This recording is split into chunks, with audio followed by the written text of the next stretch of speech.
It's Bob Davé and Pat Hayes bringing you the play-by-play for the men's varsity national championships here at Cherry Hill, New Jersey. California, ready. Brown, ready. Harvard, ready. 5, 4, 3, 2, 1. Attention. Go.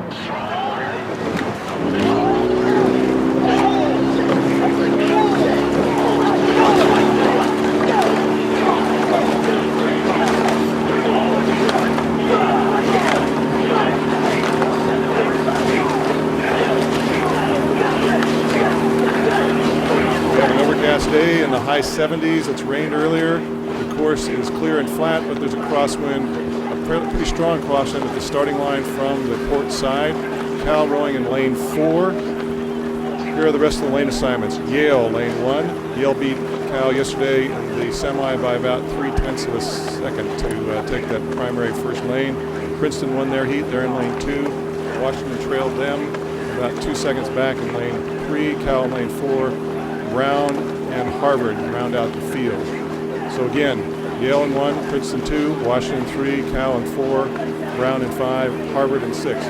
We're situated on the 14th floor of the Crown Plaza Hotel, about 300 yards downstream of the finish line. Actually, it's upstream on the course, but we're looking straight down the course from this vantage point. It's about the only place around this course that we can get a view of the whole course. The early part of the race, however, we cannot call very close. So now approaching 500 meters. Bob, what stroke breaks do we see? Cal got off the line at a 44. They're stroking 35.5 right now. Princeton got off the line at a 44.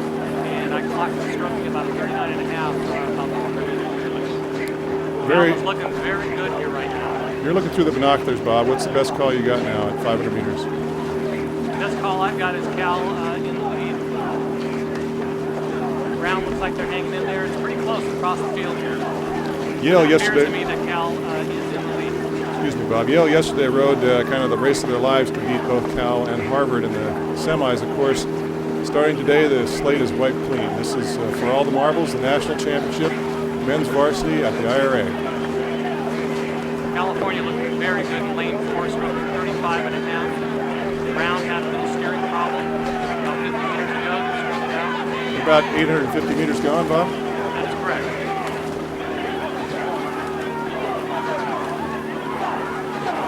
Over in lane 1, it looks like Yale is probably running second, and in lane 2, Princeton is definitely in there as well. At this point, as we approach 1,000 meters, about 950 meters gone, looks like Cal, Princeton, and Yale. Washington stroking 34 in lane 3.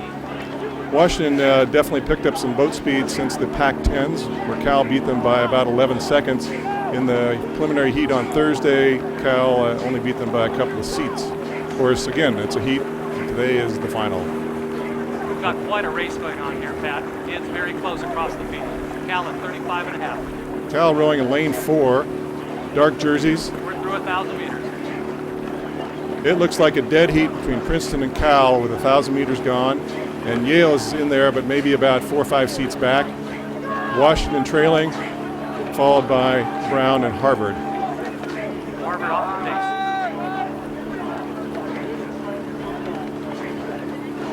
Yeah, I'd give a distinct advantage now, Bob, to Princeton in lane 2. I'd give them about 2 seats on Cal. We are about 900 meters from the finish.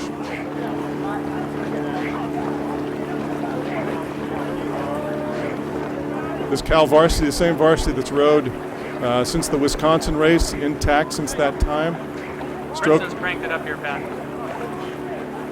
Princeton's going for it in lane 2. 39.5. They're making a move. We're about 750 meters to go. Cal will be taking a move in this spot as well.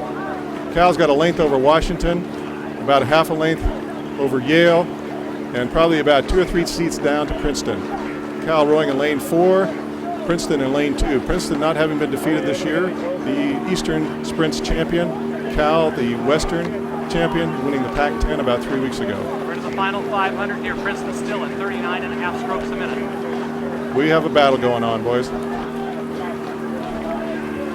I'd still give about 2 or 3 seats to Princeton, Bob. California at 37. We're looking at a little bit of wind, but it looks like a consistent wind across the course. Harvard is starting to pull up now on Brown. Brown fading. It's Princeton and Cal clearly in the lead. They have open water on the rest of the field. We're now about 250 meters for the finish. We're starting to see some sprints going on here. Cal has cranked it up. Cal looking very solid, very straight down the course. 38 and a half, Pat. They're going for it. The Bears are digging in deep now. It's Princeton and Cal for the national championship. Cal has made a slight move. Cal's moved up. Cal's moved up now to about dead even. We're about 200 meters from the finish line, maybe less. It's Cal and Princeton for the national championships. California is ahead. California has taken it home. California is ahead by about a seat. It's not over here, boys. We're going to battle this thing right down to the finish line. California and Princeton. They're a length up on the rest of the field. It's Cal and Princeton with 5 strokes to go. Cal and Princeton, stroke for stroke. Who's going to be taking the last stroke across the line? They're down to a bow ball. What a tight finish. We cannot call it. Cannot call it. That was exactly the kind of race we all hope to see. Incredible race for the national championship. Both crews rode their hearts out. I'm sure they're both very proud of their effort. We hope the Golden Bears took that one. There's one barn burner of a race. California looked like, with about 400 meters to go, started cranking, pulled even, We don't have a result yet, do you? perhaps slightly ahead. The boatings in today's in the bow.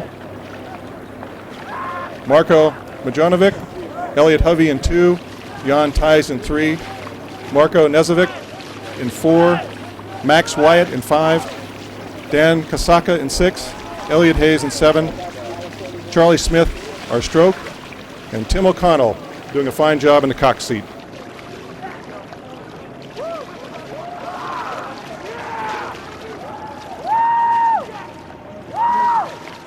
I'm with the 2 senior members of the victorious Cal varsity crew, Elliot Hovey and Tim O'Connell. And let me start with, how does that sound, national champions? I like the way it rolls off my tongue, to be perfectly honest with you. It was great to go out there today and really lay it out. It was sort of a decision that I feel like we made early on in the season, and we really we all came together and we trained well. We trained smart, and everyone really kept a positive attitude, which was really essential for our team. And I couldn't have chose a better group of guys to work with, and that's not. That's not B. Can I say BS? It's not BS. You can say BS. Okay, that's not BS. And I really let all the guys know that before the race, and I think it's been a real pleasure rowing here with these guys at Cal. Tim, take us through the race. Walk us through it, 500 meters by 500 meters. Don't take too long now, but tell us what it was like. Break it down for us. Well, the truth of the matter is I actually don't look out of the boat during the race. So what I really remember most was at about 500 meters in, I think the Princeton boat took a move and was a couple seats up on us, and then we countered that with our moves in the middle 1,000 really, and just kind of moved up. And then from there, we just took control and walked away. And that's what I really remember, but I don't know if Elliot maybe remembers anything else. Just kept kicking it down the course and kept going and didn't stop. And that's where we got our speed. We just said yes, yes, yes the entire way, every stroke, and that's what led us to our victory. Well, it sounds like you stayed very internal during this race. Okay. Tim, we've been talking about steering all season long, haven't we, and beforehand, and you, I think, laid down the performance of your life today. I mean, you steered a beautiful course. How'd you do it? Well, I just really focused on it. It was my one focus. I knew that these guys were confident enough in the race plan and everything that they knew, I just kind of had to get them to the line, and they were going to take control. So all I had to worry about was just putting the blades right next to the buoys, 2,000 meters. So that was what my focus was. Okay. Now, I know there have been some people that supported you guys throughout your careers, and you're ending your career on a great note, probably your parents, family, folks like that. Anything you'd like to say to those folks who supported you throughout your 4 years here at Cal? We could be here for a while. I'd first and foremost like to thank my parents for really, supporting me in my athletic endeavors, whatever it would have been throughout my entire athletic career. I'd also like to thank Jeff Bond for allowing me to come to such a fine institution and be able to row with such fine individuals from all over the world. And also, of course, last but not least, Coach Gladstone, for really pushing me. And although maybe not the most pleasurable man to work with, Very, very, very motivating, and really, really helped me become an incredible athlete that I am today. And every single piece of time spent with him has been very productive. Well said. Well, I just thank my parents who really pushed me to kind of look outside of my hometown of Boston, Massachusetts for college, and they really, really wanted me to go to California. Same thing with Elliot Hovey, working those same people. It was just, it was a real pleasure to be a part of, to be left of our class, the two of our class, to make it to the boat today. So it's, I don't know, I'm kind of speechless here. I don't really know what to say. I'm still in shock. Enough said, right? You guys have made a lot of folks very, very proud. Congratulations. Steve Gladstone, IRA victory number 11. This is a very historic moment. You have tied a record that has stood for 91 years, that held by Charles Pop Courtney of Cornell University. Congratulations. Awesome. Thanks very much, Bob. And just doing a quick shift. What was so pleasing today and so satisfying today was watching that Varsity 8 row down the course and just execute, the race plan, show the poise. And that being said, they've done it all season long. That was an absolute clutch performance. I know that last night we were talking about a minor adjustment that you wanted to make in the cadence. You made it, and boy, they hit it on the mark all the way down the course. What difference do you think that made in the crew's performance today? Well, it's each crew finds its groove, finds the cadence that's most productive for it down the course, and it's very, very important that cadence be adhered to, because it really changes the rhythm. I mean, even a half beat to a beat changes the time, the amount of time you can keep pressure on the blade, and that really, it's exceedingly important. This crew did that nicely. Yeah, it was evident from our view. I mean, they looked like they really were on the money today. It was a fantastic performance. Yeah, they hit their settle after the start, were patient, internal, and that's what allowed them to race that last 300 or 400 meters. Where does this IRA victory fit in with all the others that you've had? What does this one mean to you compared to the others? It's interesting. I mean, it seems that that's a very difficult thing to quantify. But what I'm most pleased with today is the way that race was executed, and that for somebody who's doing the work that I'm doing is just very, very satisfying. Congratulations, Steve. Okay, thanks very much, Bob.